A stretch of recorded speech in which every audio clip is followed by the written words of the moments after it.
Today's podcast is brought to you by Audible.com. Get a free audiobook download and 30-day free trial at audibletrial.com/ChiroBusinessMojo. Over 180,000 titles to choose from for your iPhone, Android, Kindle player, or MP3 player.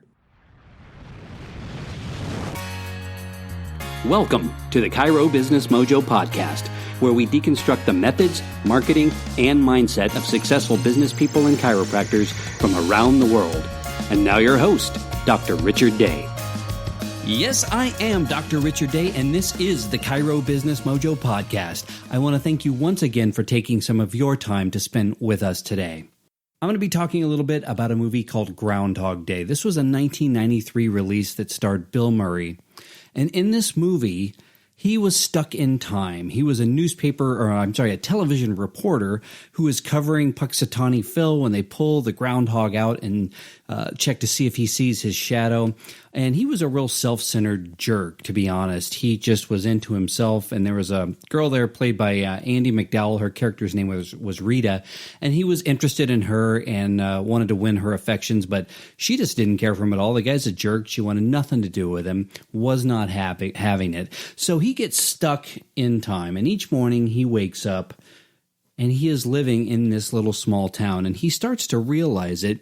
And it starts driving him insane. So he looks for ways to end his life. He hangs himself. He electrocutes himself. He steals a car and drives off of a cliff and it blows up. But every morning, without fail, he wakes up at 6 a.m. to Sonny and Cher. And he is right back where he started, living that same day over and over again. It's a really good movie. I enjoy it. It's got a lot of humor. It was directed by Harold Ramis, who was one of the original Ghostbusters, and he was also a writer and director as well. What happens is he finds himself living this day over and over, so he starts finding ways. He figures out that he's not going to be able to end it by killing himself. So he figures out how he thinks he can get out of it, and he realizes some things about himself, that he's kind of a jerk and that he needs to make some changes. So he sets out to improve himself. He learns poetry.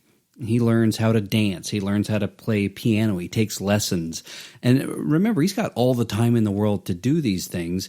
And each day he tries out these things on Rita to see if she likes him a little bit more and a little bit more. Finds out her favorite foods, her favorite places to travel, her hopes and dreams, and these sorts of things. And when he's just manipulating her, the cycle doesn't end. He's still stuck living the same day. It changes when he changes on the inside, and it becomes very, very genuine. But I'm watching the movie, as I watch it every once in a while. I have my own little Groundhog Day where I relive watching the movie, right?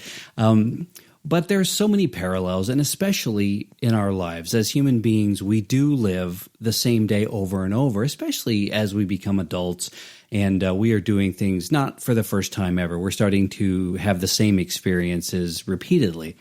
And this is very true in our practices. As a chiropractor, I guarantee you that you are going to have someone with neck pain walk into your practice today. You're going to have someone with low back pain and probably a disc bulge.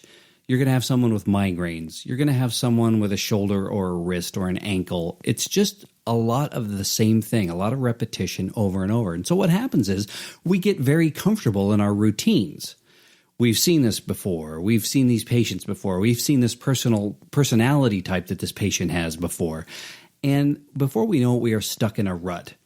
So a great thing about our profession is that they call it being in practice, and that's true. It's literally true. We get a lot of practice at being in practice. And so what Bill Murray did in the movie was over and over, he worked on perfecting himself, improving himself, refining himself.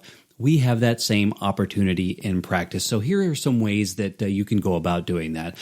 First of all, get out of your comfort zone, and there's some great ways to do that. Tim Ferriss is an author. He wrote a book called The 4-Hour Workweek that came out about 10 years ago, and he's got a podcast and a whole lot of things he's done, a cookbook, a workout book. If you haven't heard of the guy, he's going to be in the show notes, so I definitely recommend you checking him out.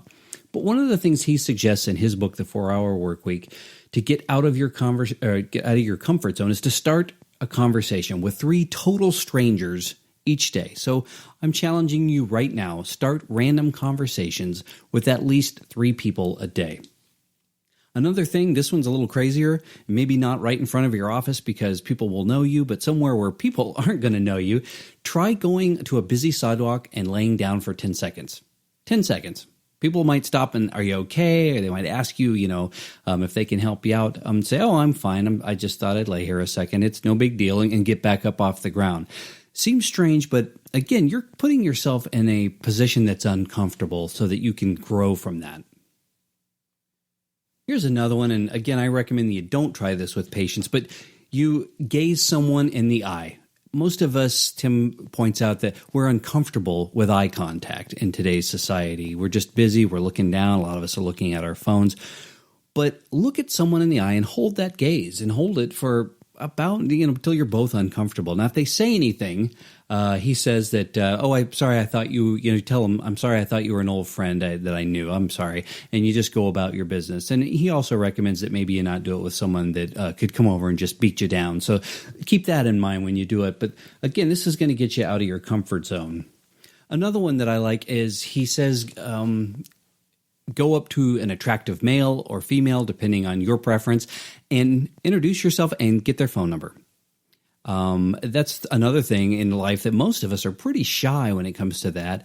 Just go up to them and say, hey, can I get your phone number? I'd like to get that. So he recommends you go up to him and say, hey, I'd like to get your phone number.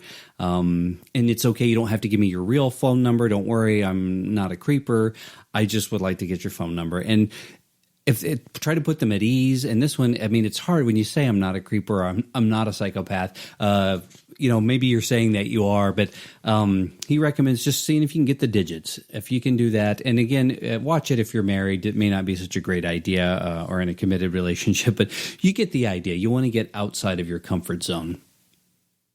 And this one doesn't have to do with a comfort zone, but I recommend you commit to reading at least one book a month. Self-improvement books are a great way to go. Entrepreneurial business books are a great way to go. We're going to be covering more of those in this podcast, some recommendations I have. But always be improving, always be learning, and looking for new ways of looking at things. The next thing you ought to consider is improving your practice. We've talked in the past about this before, but out with the old, in with the new. Can you repaint? Can you fix something up? Can you get a new logo? Those are sort of no-brainers to make things freshened up a bit in the office. Change the website. That's another thing you can do. And especially with websites, after about 4 or 5 years, they look dated anyhow. Things are changing all the time, and websites are getting slicker and sleeker. So it's probably, if you haven't done it in a while, it's probably time to take a look at that. Change your approach to care. And this is a hard one. But medicine has changed a lot in the last 20 years, and so has chiropractic. And maybe your approach is an older approach, and there's good and bad to that, right? We've got a lot of clinical experience if we've been in practice a while, but also our education isn't up to date. Now, we have our CEU credits that we can go, learn new things, and hopefully we are gleaning new things that we can add to our practice with that, with what we learn all the time. But always be thinking of how you can make things better and more cutting edge. And one of the ways you can do that is, if you're an experienced doc, talk to some newer docs. The education has changed in the school probably since you graduated. Some things do say the same, but there's been a move towards evidence-based chiropractic, and there's been some instrument-assisted and a whole lot of things that have changed in the last 5 to 10 years, and even greater if it's been longer than that for you. So talk to some younger docs and see what they're doing. And younger docs talk to the older docs, and we've talked about this on the show. Go out and shadow some people, a wide variety of them, at least 20, before you get started, so you really have an idea of what to expect. But right now I'm talking more to those folks who are stuck in a rut. So yeah, talk to some younger docs and see what their approach to their care may be and some of the ideas they have. Get some new artwork in the office. That's another cosmetic thing. That's pretty easy to do. Well, there you have it. If you find yourself stuck like Bill Murray in Groundhog Day, here are some things you can do to improve yourself both personally and professionally.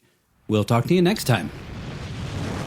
Thank you for listening to the Chiro Business Mojo podcast. Go to chirobusinessmojo.com for show notes on today's episode, and jump on over to iTunes to subscribe, rate, and review if you enjoyed the show.